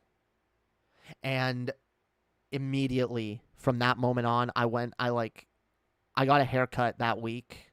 I started growing out my beard. I was like, I am not letting anyone call me a girl again. And that's when Jae Darké was born. The Lord of all destruction. The Lord of atheism and nihilism and hate. Darkness. Yeah. It was me running from myself, hiding from myself. In order to fucking finally understand myself, I had to ask myself the terribly fucking uncomfortable questions. Things that I knew would hurt. Things that I knew were going to make me cry. I sat alone in a room with myself, just digging deep. Why do I feel this way? It hurt. It was painful. It was hard. It was not comfortable. But it's what I needed to do. I was in tears, being like, why am I so afraid of being called a girl? Why am I so afraid of being perceived as feminine, or in derogatory terms as like bitch made, or you're a pussy, or you're this, or you're that, you're weak, you're a little girl, you're whatever? Why did that hurt so much?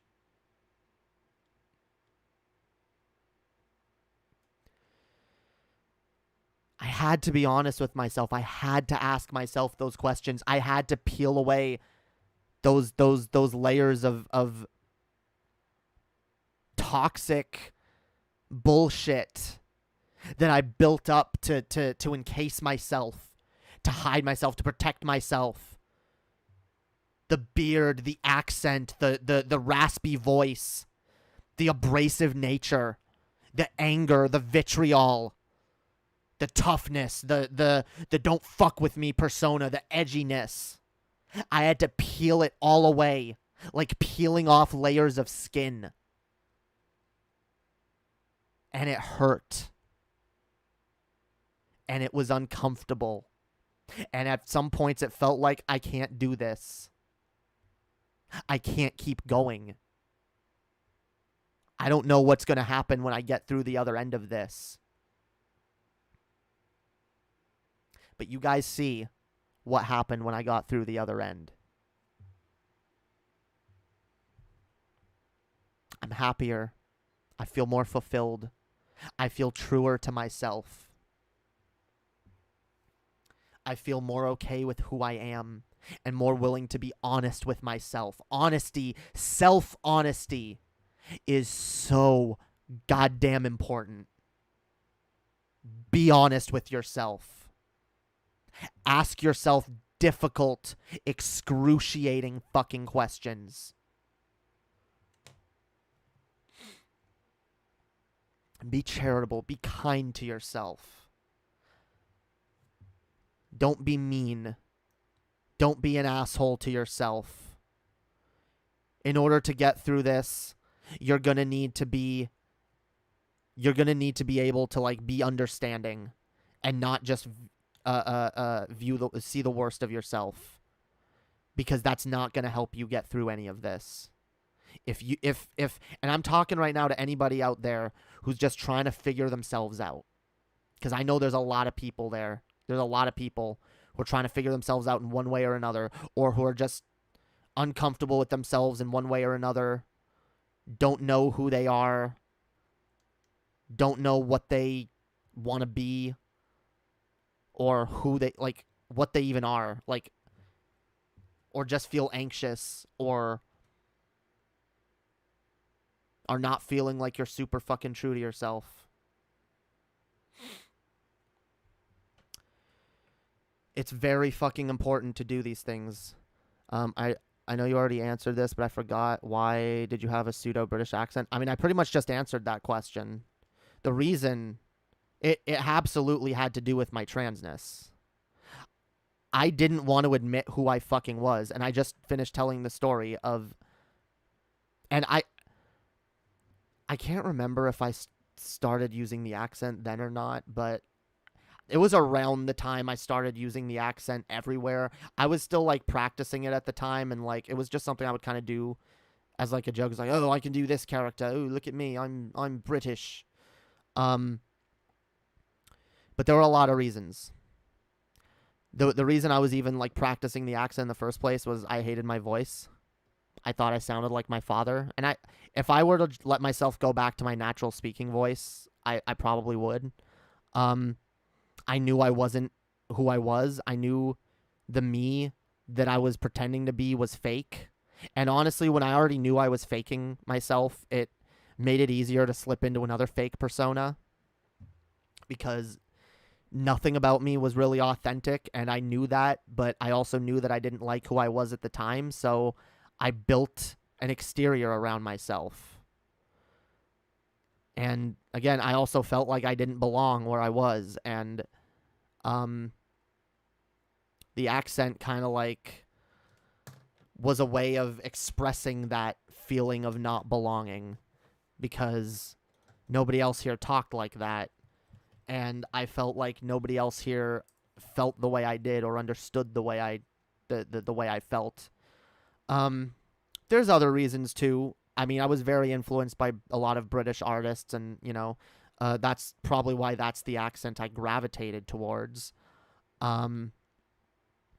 So, again, like, there were a long list of reasons, but the biggest reason that I, like, doubled down and tripled down in it, and I started because I was going to school, and I was talking normally for a time, and at one point, like, again, and I do feel like it was after I was called a girl one too many times, I just kind of, like, I was sick of it, and I just wanted to, like, rebrand myself and, like, I wanted to feel stronger.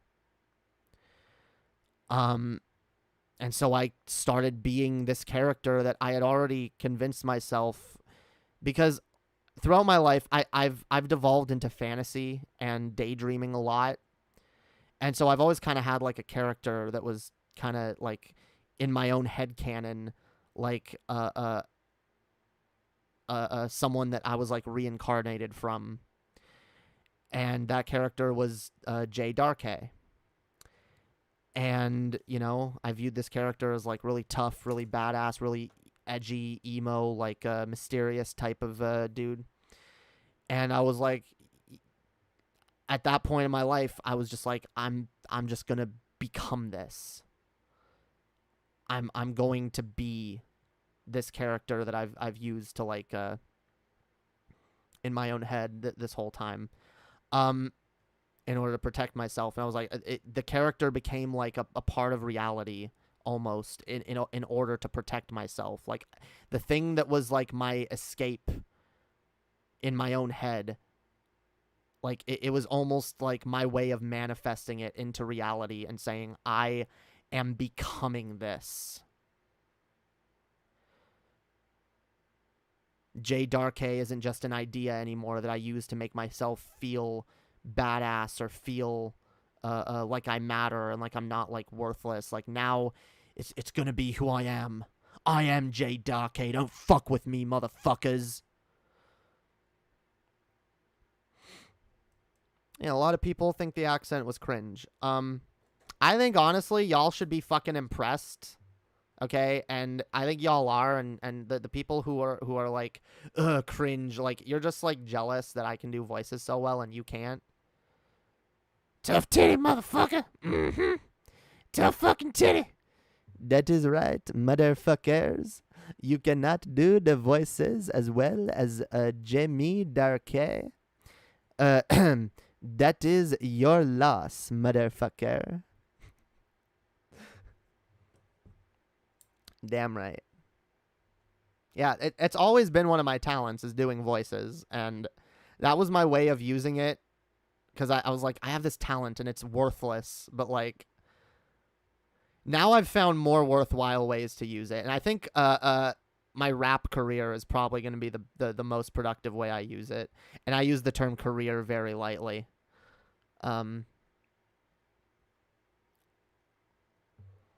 Do Brett Keane accent. Look, I don't want to do Brett Keane accent.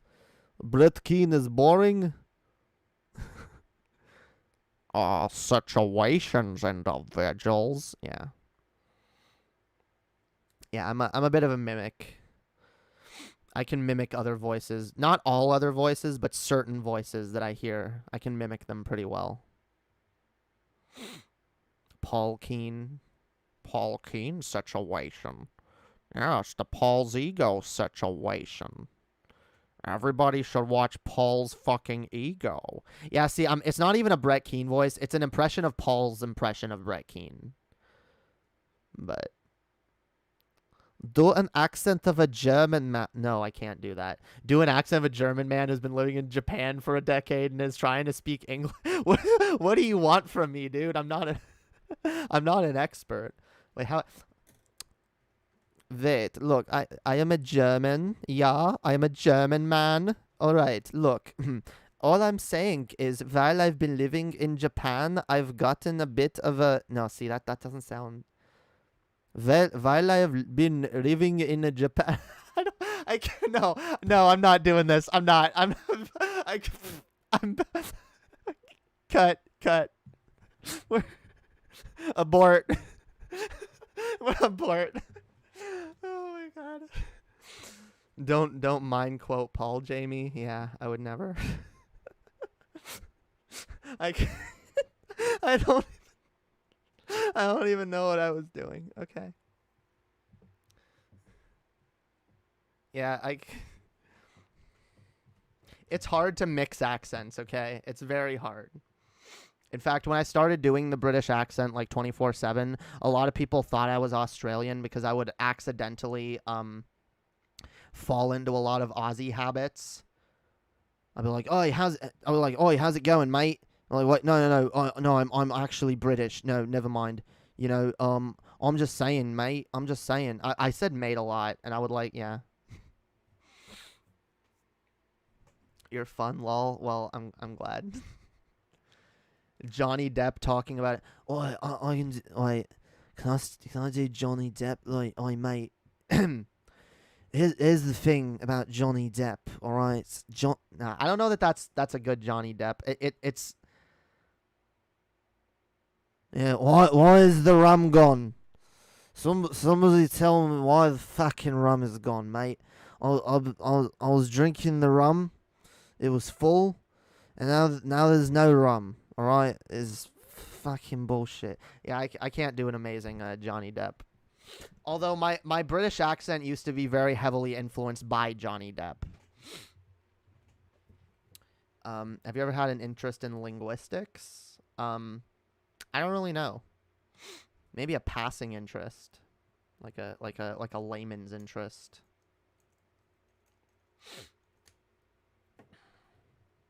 Motherfucker. Anyway, we're getting sidetracked. The point is, I wore a fake persona. I couldn't be me. I had to deconstruct. Because, by the way, something else I would get offended at is that when people would bring up my accent, be like, "Why do you have a British accent, Jay? You live in Canada, Jay. Why do you have a British accent?" I'd be like, "Oh, fuck you, mate. It's just how I talk. Fuck you. It's how I talk." I used to get really fucking mad. And I started getting less mad because I realized the more mad I would get, the more people would try to troll me on it. But again, that's another thing I had to ask myself. Why did I get so mad? Why was I so uncomfortable with that?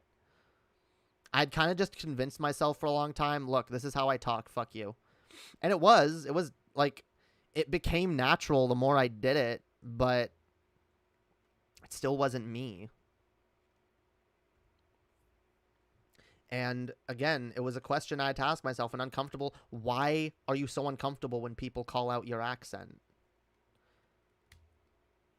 What's really down there?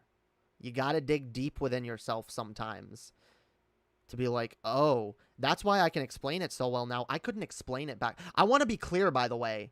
For the last, 8 years, I've used this accent. Maybe less. Maybe 6 years. I don't know. For the last 6, 7, 8 years, I've used the accent nonstop. And I'm honestly telling you guys, and I'm being so truthful with you guys when I say that whenever anyone asked me why I had the accent, I honestly didn't know. I honestly didn't fucking know. Maybe I knew at first, but as time went on, I convinced myself that this is just how I talk. And anyone who had a problem with it was an asshole. And I would always just give people different reasons because I never really could fully grasp the reason myself. A lot of the times I would just blame it on the speech therapy I'd been to when I was younger.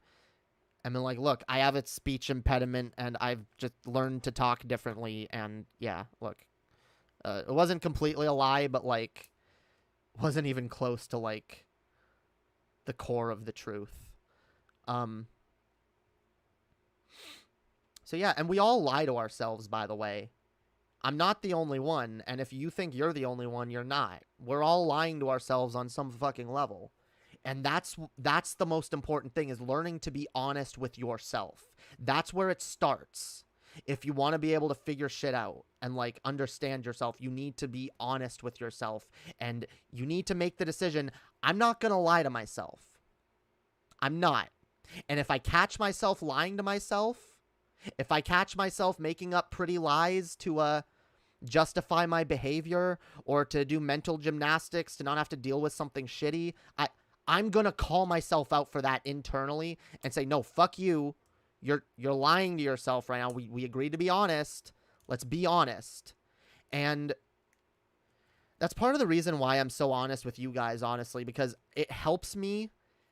It helps me when I hold myself to the standard of when I try to hold myself accountable to you guys and be like, I'm not even going to bullshit you guys, because if I don't bullshit other people in my life, then I can't bullshit myself either. But if I let myself bullshit other people, it gets easier to start bullshitting myself again. It's very fucking important, guys. You cannot bullshit yourself. You can't do it. You're going to always have the urge to do it, but you can't do it. And if you start getting in the habit of not bullshitting other people, you'll be way less likely to bullshit yourself. So I do I do recommend getting in the habit of just being honest with people. Again, there's different types of honesty. I'm not saying be honest in the way of oh, your dress makes you look fat, or your singing is terrible. Stop. Like, I'm not saying, because a lot of people mistake that, like, oh, I'm such an honest person. I'm just brutally honest. I tell people what I'm thinking. That's not the kind of honesty I'm talking about. I'm talking about honesty with yourself. Be honest about yourself with other people. Be internally honest, externally. Project your internal honesty outwardly, okay? Be honest with yourself. Like, I have been in a lot of my streams, and I try to be, you know? Talk about, like, oh, yeah, this gets to me for this reason, and that's just kind of who I am, but I'm working on it. Be honest about those things. Don't beat yourself up about things. And if you're around the kind of people that do beat you up for it, find better people. Find people that are more understanding. Nobody in my community better be acting that way. That's all I'll say. If someone's, like, honest and open with themselves and you know, trying to project that outwardly, I don't condone anybody being like, fuck you, you're an idiot. Oh my God, I can't believe you think that way. Like, no. It's so important to try to be understanding and compassionate to other people. Because if you have an environment where your honesty is rewarded rather than just shat on, you're going to feel more likely to be honest. But even beyond that, again, it's important to, like, not put too much weight in what other people think. Because sometimes you're going to be honest about yourself, and sometimes, like, for example, with my debate with Paul, I wasn't honest about this at first, but I've been more honest lately about, yeah, Paul did get to me. Yeah, he triggered me. Paul's whole thing was, hey, oh, you triggered, lol, hey, Jamie's triggered, guys. Hey, everybody triggered. Like, that got to me. Why? Because maybe I was triggered. Maybe it bothered me. Maybe having a bigger YouTuber that I've looked up to for years shitting on me, maybe that didn't feel good. Am I supposed to be ashamed of that? Am I supposed to be ashamed of genuine feelings that I felt within myself? Like, no. Damn it. I'm not ashamed of myself. I have feelings. I'm a human. I have emotions. So do you. So does Paul, by the way. And just because Paul wants to, like, and this isn't to, like, draw more drama with Paul. This is to be used as an example. But just because Paul wants to be someone who laughs at those things, is like, Jamie's bothered by something. Jamie has insecurities. I'm more interested in being charitable with myself and with others, too, by extension, who feel that way. That's why I talk about an attitude of charitability in general. It's not just about you. It's a charitable attitude in general. I'd rather be more charitable about myself and about others who feel that way and say, no, I understand. You look up to someone, they call you out, they insult you, they say you're a fucking piece of shit, they belittle you and don't let you speak. Yeah, you're going to be a little upset by that. And pretending to be, oh, I'm some big man. Oh, I'm so macho. I don't care. I don't even care. It doesn't bother me. It's toxic masculinity. I know it's toxic masculinity. You have progressed into a stronger and better person these past few months. You're more honest than most too. Thank you. I appreciate that. And that's what I'm trying to be. I'm trying to be more honest. And my initial reaction towards the whole situation with Paul, I didn't want to admit with myself initially that it bothered me. I didn't want to admit that I was hurt by that interaction and that it got to me and that it made me depressed for a few weeks. And I think if I was just more honest with myself and more okay with the fact that, like, yeah, this gets to me a little bit, and I just let myself feel those feelings for a couple days, I wouldn't have spent 2 or 3 weeks stressed about it and barely streaming and, you know, like worried about it constantly. I would have just ignored it and gotten, I would have been upset for a couple days. I would have gotten over it and I would have just said, okay, it's fine. Whatever.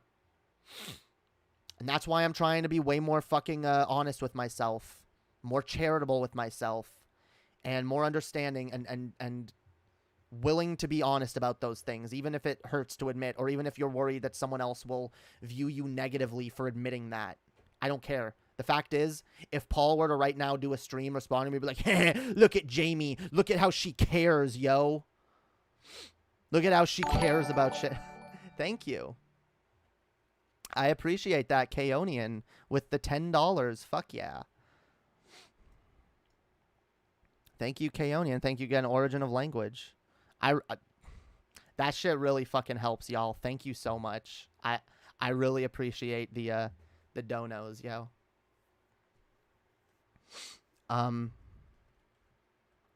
Hells yeah. Sorry if you already said, but what name are you comfortable being called? Is Jae, Jamie, or Darké acceptable?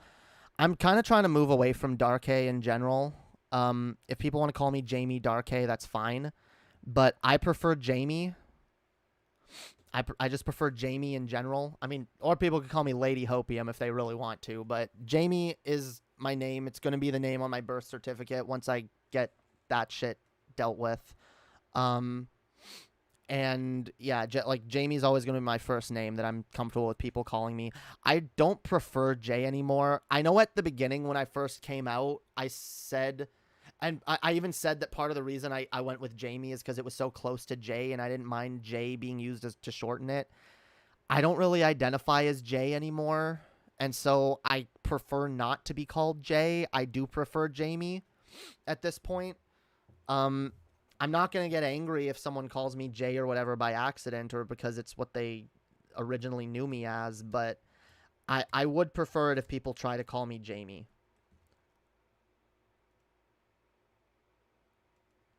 But yeah, that's something else that's changed in the last year because I didn't really care as much. And I mean, before I came out as a woman, like I spent a week calling myself non-binary and saying I didn't really care what gender I was referred to as.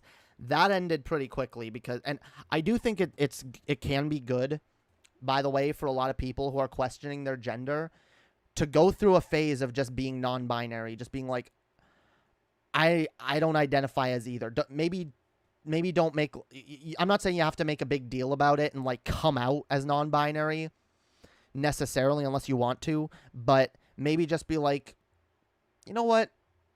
I don't identify as a male right now anymore. Like if you're AMAB, you know, be like, yeah, I don't really think I identify as a male. I don't know what I identify as. So I'm just going to just call me they right now, you know, and see how that feels.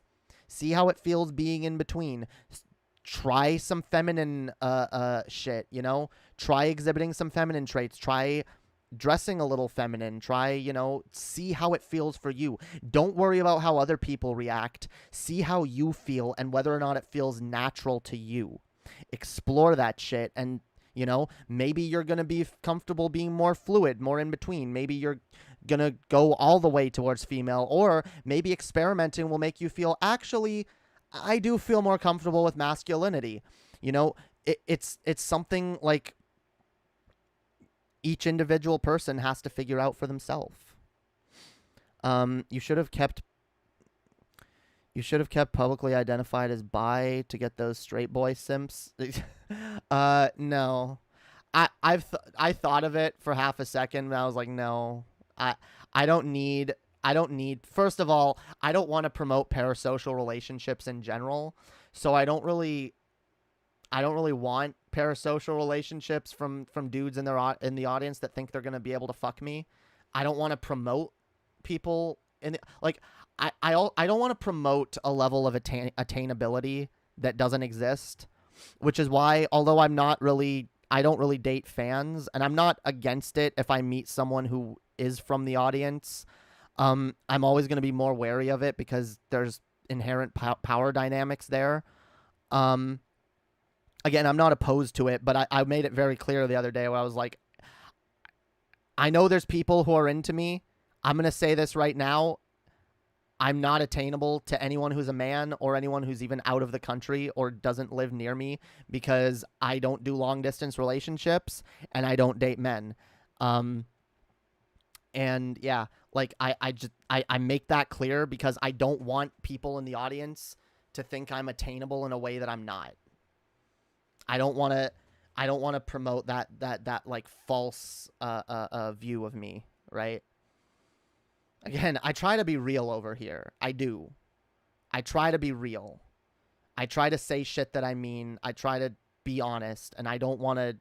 I would never lie and be like, "Oh yeah, guys, I'm bi. You know, hey boys, you know, you can maybe get this if you you know, give me some donos and come subscribe to my OnlyFans." And I mean, hey, look, if straight boys want to simp, straight boys can simp.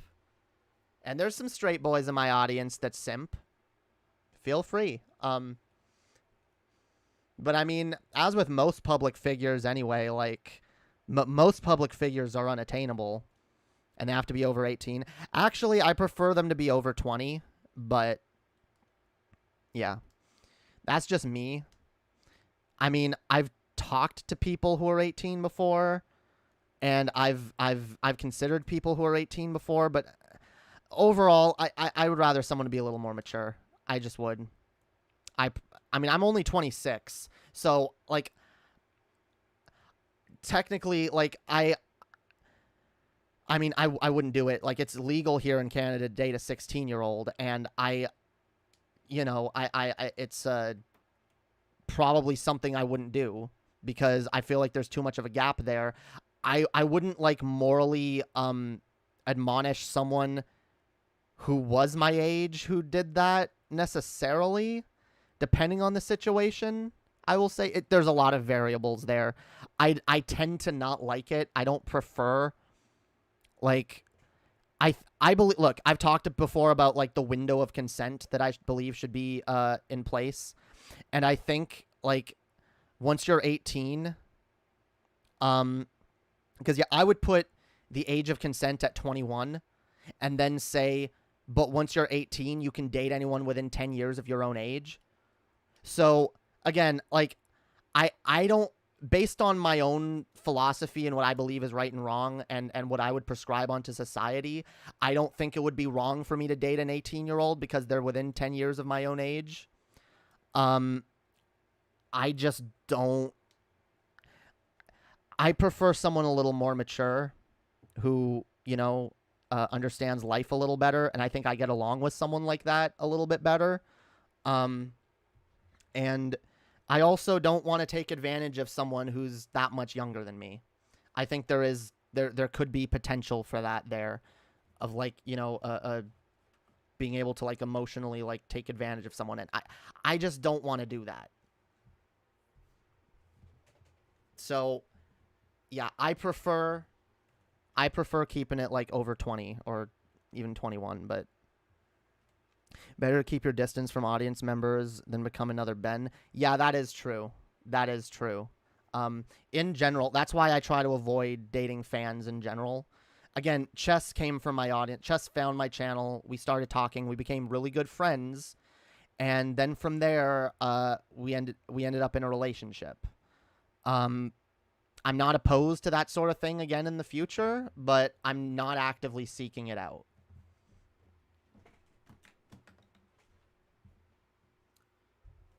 I can see you being an awesome life coach for queer teens / young adults. Your perspectives and experience is powerful to hear. Hope you know that. Well, thank you. I'm glad that you feel that way. And I do like try to be like a good example for other young people out there that are going through similar shit, like questioning similar things about themselves. And you know, I know not everyone in my audience is necessarily questioning their gender, but there are people who do. And, you know, it was a very hard process. It's still a very complicated process, and there's a lot to it. So I want to try to give people some of the tools that have helped me in getting through this. You know, I want to share this with people, especially the fact that like people are not this honest. People are not as like inwardly honest and as openly honest as my streams tend to be, and I wish they were. And that's what, see, I don't do this to like virtue signal and be like, look how honest I am, guys, look how authentic I am, everybody. No, I genuinely do this, and whatever, there are going to be always people that have that view of me, and that's fine. I genuinely do this because I wish there was someone that I could have listened to when I was younger that was being as honest as I am now, because it would have helped me so fucking much. Just seeing someone who is able to like question themselves in that way and ask themselves publicly those difficult questions and not be afraid of what people might perceive them as. Oh my God, that would have helped me when I was younger so fucking much. So yeah, I want to put that forth so that maybe it'll help other people, because I think that's so fucking important. Jamie's fans aren't like Ben's fans. Yeah, that's true. I'm not trying anything, by the way. All right, good to know. Anyway, it's getting late, and I should probably be wrapping this up soon here, because we're going to be doing Unterhaven. Unterhaven, yo. Yeah, in fact, probably in like fuck, wait, Annie messaged me like 7 minutes ago and said 20 minutes. Fuck, okay, yeah. We got like maybe 10 minutes, so... everyone go to, in fact, where's the fucking link, Annie? You didn't send me the fucking link to the show. How do I gotta get the chat in here, yo.